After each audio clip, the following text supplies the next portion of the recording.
Karachi side super highway थाने जी हद Al Noor society भरिसां हिकु मोटरसाइकिल ते सवार 3 हथियारबंदन हथियारनि जे ज़ोर ते गडाप नेशनल प्रेस क्लब जे सदर नबी बख्श खासकेली खां टच मोबाइल फोन कैश 5,800 रुपया जॾहिं त संदसि साथी सहाफ़ी एजाज़ चांडियो खां 2 मोबाइल फोनूं कैश रोक रक़म ऐं पर्स फुर करे आसानी फरार थी विया।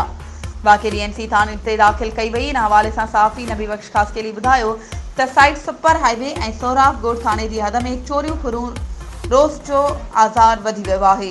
हद जी पुलिस ॾोहारनि ख़िलाफ़ कार्रवाई करण बजाए मंशियात जुआ ऐं कब्ज़ा माफ़िया जे माण्हुनि खां ओगाड़ी में मसरूफ़ आहे। हुननि IG Sindh additional IG Sindh SSP ओभर खां फौरी तौर ते फुर वाक़े में मुलविस ॾोहारनि ख़िलाफ़ कार्रवाई करे फुरथियल सामान वापसि कराइण जी अपील कई आहे। वधीक ख़बरूं ऐं अपडेट्स जे लाइ असांजे चैनल खे सब्सक्राइब कयो ऐं हा बेल आइकन खे प्रेस करण न विसारिजो त जीअं असांजी हर नई अचण वारी वीडियो तव्हां ताईं पहुची सघे।